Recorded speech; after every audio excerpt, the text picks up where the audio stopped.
విజయనగరం జిల్లా గరివిడి వైన్ షాపులో ఎమ్మెల్యే కిమిడి కళా వెంకట్రావు తనిఖీలు నిర్వహించారు. షాపులో మద్యం బాటిళ్లను పరిశీలించి వాటిపై ఉన్న క్యూఆర్ కోడ్ని స్కాన్ చేసి చెక్ చేశారు. ఈ సందర్భంగా ఆయన మాట్లాడుతూ కల్తీ మద్యం సప్లై అవుతుందని వైకాపా నేతలు చేస్తున్న తప్పుడు ప్రచారంపై ప్రజలకు నిజాలు తెలియచేయాలన్న ఉద్దేశంతో ఈ కార్యక్రమాన్ని నిర్వహించినట్లు తెలిపారు. మద్యం సీసాపై ఉన్న క్యూఆర్ కోడ్ని స్కాన్ చేస్తే తీసుకున్న మద్యం డీటెయిల్స్ మొత్తం వచ్చేస్తాయన్నారు. వైన్ షాపుల్లో కల్తీ మద్యం ఉండకూడదని ముఖ్యమంత్రి చంద్రబాబు నాయుడు స్కానింగ్ విధానం పెడితే దానిని కూడా జగన్మోహన్ రెడ్డి అండ్ బ్యాచ్ తప్పుపట్టడం విడ్డూరంగా ఉందన్నారు. ఈ సందర్భంగా ఎమ్మెల్యే కళ జగన్మోహన్ రెడ్డిపై ఫైర్ అయ్యారు. జగన్ హయాంలో కల్తీ మద్యం వలన లక్షల మంది ప్రాణాలు పోగొట్టుకున్నారన్నారు. కానీ కూటమి ప్రభుత్వంలో కల్తీ మద్యంకి తావులేదన్నారు. కల్తీ మద్యం తయారీదారులపై ఆరా తీస్తే జగన్ కుట్ర బయటపడిందన్నారు. కల్తీ మద్యం తయారీదారులందరూ జగన్ బ్యాచేనని ఎమ్మెల్యే కళ మండిపడ్డారు. ఈ కార్యక్రమంలో గరివిడి మండల మాజీ ఎంపీపీ పైల బలరాం, మండల పార్టీ అధ్యక్షుడు సారిపాక సురేష్, మండల ప్రధాన కార్యదర్శి మహంతి రమణమూర్తి, బలగం వెంకట్రావు, చెల్ల శ్రీరామ్ తదితరులు పాల్గొన్నారు.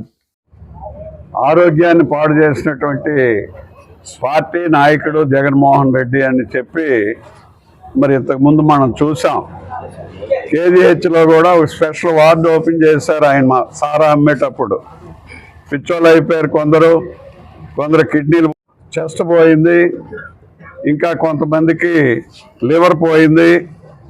ఇలా కళ్ళు మంటలు, కొంతమందికి 30 సంవత్సరాల లోపు వాళ్ళందరికి కూడా కళ్ళు పోయినటువంటి పరిస్థితి చూసాం. ప్రతి కళ్ళు డాక్టర్ దగ్గర కూడా నెలకు 5 మంది కళ్ళు పోయినటువంటి వాళ్ళు ఉన్నారు.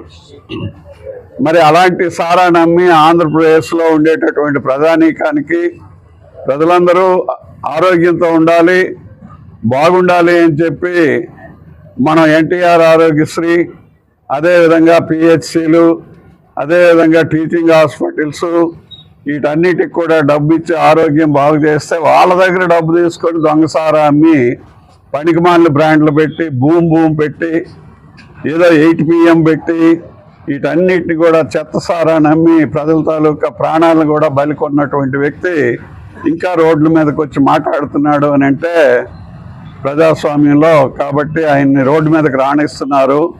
ఇదే ఇంకా వేరే స్వామ్యం ఏదైనా అయి ఉంటే ఆయన్ని ఇంట్లోనే పెట్టేవారు జీవితాంతం అనేటటువంటి పరిస్థితి ఉండేది. ఈ ప్రజాస్వామ్యంలో ఏంటంటే మళ్ళీ వచ్చి ఇదిలో తిరిగి అవాకులు చెవాకులు మాట్లాడేటటువంటి పరిస్థితి. అందుకోసం చంద్రబాబు నాయుడు గారు మంచి బ్రాండ్లు ఈ ప్రభుత్వం వచ్చిన తర్వాత మీకు ఆరోగ్య హానికరమైనటువంటి కాకుండా మంచి బ్రాండ్లను పెట్టి మరి తక్కువ షాపులను పెట్టి ఇచ్చేటటువంటి పరిస్థితి. మరి వీటిల్లో కూడా కల్తీ సారా అని అదని ఇదని జగన్మోహన్ రెడ్డి పెద్ద మాట్లాడుతున్నాడు. ఎవరాలంతా? అరటి చెట్టు దుంప ఎక్కడుంది? ఆ దుంప తాలూకా జంటలే వీళ్ళందరూ. వాళ్ళ పెద్దిరెడ్డి దగ్గర ప్రారంభమైంది. మరి అదేవిధంగా దానికి దుంప ఎవరయ్యానంటే తాడేపల్లి ప్యాలెస్ అడ్రస్. ఆ ప్యాలెస్ అడ్రస్ నుంచి వెళ్ళినటువంటి వ్యక్తులు అవతల సౌత్ ఆఫ్రికా వరకు వెళ్ళారు.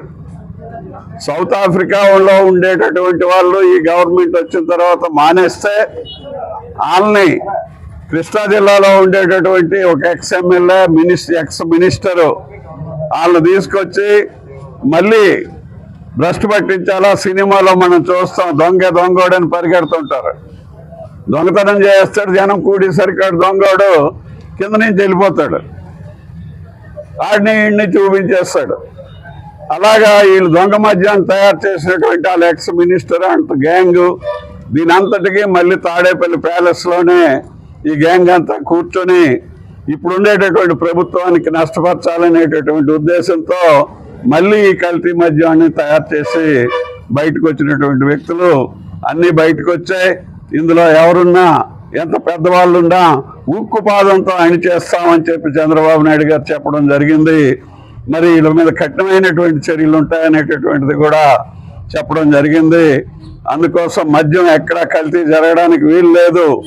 మరి ఇచ్చేటటువంటిది, అమ్మేటటువంటి మద్యం పూర్తిగా మంచిదై ఉండాలి. అందుకోసం దాని మీద సీల్ కానీ, దానికి ఇచ్చే కోడ్ కానీ, అదేవిధంగా ఇక్కడ బోర్డులు కానీ, మళ్ళీ అవి ఎలా చేయాలి ఏంటి అని 2 యాప్లు పెట్టి ప్రతి స్టాకు వచ్చింది, ఎవరికి అమ్మింది, మరి ఎప్పుడు అమ్మింది, అన్నిటిని కూడా పెట్టి ప్రజలకి ఆరోగ్యాన్ని అదేవిధంగా నాణ్యమైనటువంటి సరుకుని అందించడానికి అన్ని విధాలుగా కూటమి ప్రభుత్వం ఉపయోగపడుతుంది అనేటటువంటిది, ఉపయోగపడాలి అనేటటువంటిది తీసుకునే నిర్ణయాలన్నీ కూడా ప్రజలకు ఉపయోగపడాలి అనే పద్ధతిలో మరి తీసుకున్న నిర్ణయాన్ని ఈరోజు మరి ఎమ్మెల్యేలు, ఎంపీలు, మరి అదేవిధంగా మిగతా రాజకీయ నాయకులందరూ కూడా వచ్చి దీన్ని ఒక ఉద్యమం కింద తీసుకొని మీ ఆరోగ్యాన్ని కాపాడటానికి ప్రభుత్వం ఇలాంటి మంచి పనులు చేస్తుంది, ప్రభుత్వం ప్రవేశపెట్టినటువంటి యాప్స్ని ఉపయోగించుకోండి అని చెప్పడానికే వచ్చామని చెప్పి మీకు అందరికీ తెలియజేస్తూ థ్యాంక్ యూ వెరీ మచ్.